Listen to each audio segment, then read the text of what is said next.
Hi friends, welcome to Nifty analysis for 23rd Jan 2026. నేను మీ భరత్ కొత్త. ఒకసారి నిఫ్టీ మూమెంట్ అబ్జర్వ్ చేస్తే ఏదైతే లైఫ్ టైమ్ హై నుంచి 26,370 లెవెల్ నుంచి ఒక ఫాల్ తర్వాత ఏదైతే 25,000 లెవెల్స్ ఉందో ఆ లెవెల్ సపోర్ట్ తీసుకుని ఒక హైయర్ సైడ్ మూవ్ చూడడం జరిగింది. ఇది మనకు ఏదైతే డైలీ టైం ఫ్రేమ్లో 200 ఈఎంఏ ఏదైతే 200 ఈఎంఏ సపోర్ట్ తీసుకుంది 25,170 లెవెల్లో. ఇక్కడ నుంచి మనకు ఫర్దర్గా ఒక హైయర్ సైడ్ మూవ్ అయితే మనం ఛాన్స్ కనిపిస్తుంది. ఇది మనము ఇంట్రాడే బేస్లో రేపటి ట్రేడ్ సెటప్ ఒకసారి స్మాలర్ టైం ఫ్రేమ్లో చూస్తే మనకు లెవెల్స్, ఇంపార్టెంట్ లెవెల్స్ ఏదైతే లోయర్ లెవెల్ నుంచి నిఫ్టీ అనేది మూవ్ అవుతుంది, ఇది ఒక ప్యాటర్న్గా మూవ్ అవుతుంది. ప్యాటర్న్ వచ్చేసి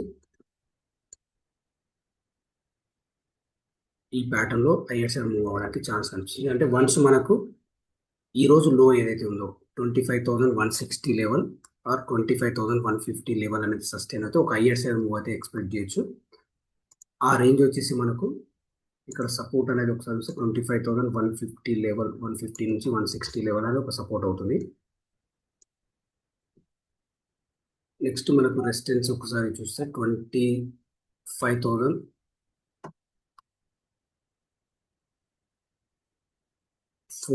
నుంచి 25,550 లెవెల్ టచ్ అవ్వడానికి ఛాన్స్ ఉంది. అంటే మనకి ఇక్కడ ట్రేడ్ సెటప్ ఎలా ఉండాలి అంటే వన్స్ ఈ రేంజ్ అనేది సస్టైన్ అవుతాయి, అంటే 25,150 లెవెల్ అనేది సస్టైన్ అవుతాయి. అంటే ఫర్ ఎగ్జాంపుల్ ఒక గ్యాప్ డౌన్ ఓపెన్ అయినా ఈ లెవెల్ అనేది సస్టైన్ అవుతాయి, హైయర్ సైడ్ అనేది ఎక్స్పెక్ట్ చేయొచ్చు. అంటే మనకు 25,150 లెవెల్ అనేది ఒక స్ట్రాంగ్ సపోర్ట్ కింద కన్సిడర్ చేయాలి. అంటే ఇన్ కేస్ ఫ్లాట్ ఓపెన్ అయితే ఒకసారి హైయర్ సైడ్ అయితే ఎక్స్పెక్ట్ చేయొచ్చు. అది 25,435, ఈవెన్ అది క్రాస్ అయితే 25,550 లెవెల్ అనేది వెళ్ళడానికి ఛాన్స్ ఉంది.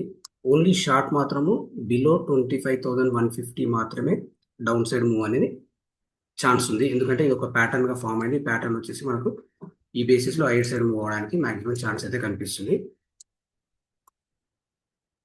అంటే ఏదైతే ఈ లో అనేది సస్టైన్ అవుతాయి మనకు హైయర్ సైడ్ అయితే ఎక్స్పెక్ట్ చేయొచ్చు. ఆ రేంజ్ వచ్చేసి 25,435, ఈవెన్ అది క్రాస్ అయితే 25,150 లెవెల్ అనేది హైయర్ సైడ్ మూవ్ అవడానికి ఛాన్స్ ఉంది. అదేవిధంగా బ్యాంక్ నిఫ్టీ మనం డైలీ టైం ఫ్రేమ్లో అబ్జర్వ్ చేస్తే ఏదైతే కంటిన్యూ ఫాల్ తర్వాత ఒక లోయర్ లెవెల్ నుంచి రివర్స్ అవ్వడం జరిగింది. ఇది ఒక డైలీ టైం ఫ్రేమ్లో 20 ఈఎంఏ రెసిస్టెన్స్ అనేది ఫేస్ అయింది ఇవాళ ఏదైతే హై ఉందో అది. ఇది మనం స్మాలర్ టైం ఫ్రేమ్ అబ్జర్వ్ చేస్తే సేమ్ ప్యాటర్న్, నిఫ్టీ ఎలా ప్యాటర్న్ సేమ్ ప్యాటర్న్లో ఇది మూవ్ అవుతుంది. మనకి ఈ రేంజ్ అనేది సస్టైన్ అవుతాయి, అంటే 58,850 నుంచి 58,950 నుంచి 59,000 రేంజ్ అనేది మనకు సస్టైన్ అవుతాయి, ఒక హైయర్ సైడ్ ఎక్స్పెక్ట్ చేయొచ్చు. అది వచ్చేసి 59,550 నుంచి 550 రేంజ్. ఈవెన్ ఇది క్రాస్ అయితే ఫర్దర్గా 59,800 లెవెల్ టచ్ అవ్వడానికి ఛాన్స్ ఉంది. ఫస్ట్ రెసిస్టెన్స్ మనం 59,500 నుంచి 550 రేంజ్ అనేది ఒక రెసిస్టెన్స్ అవుతుంది. ఈవెన్ ఇది క్రాస్ అయితే మనకు హైయర్ సైడ్ 59,800 రేంజ్ టచ్ అవ్వడానికి ఛాన్స్ ఉంది. దట్టు మనకు మండే ట్రేడింగ్ హాలిడే ఉంది. మనకు ఎక్స్పైరీ ఏదైతే మంత్లీ ఎక్స్పైరీ ఉందో మంత్లీ ఎక్స్పైరీకి ఓన్లీ 2 days, అంటే రేపు ఫ్రైడే అండ్ ట్యూస్డే 2 days మాత్రమే మంత్లీ ఎక్స్పైరీకి రిమైనింగ్ డేస్ ఉన్నాయి. ఆ బేసిస్లో ట్రేడ్ అనేది ప్రాపర్ సెటప్తో ట్రేడ్ ప్లాన్ చేసుకుంటే బెస్ట్ ట్రేడ్ అవుతుంది. ఫ్రెండ్స్, మీకు ఈ వీడియో నచ్చినట్లయితే లైక్ చేయండి, షేర్ చేయండి, కామెంట్ చేయండి. Thank you friends.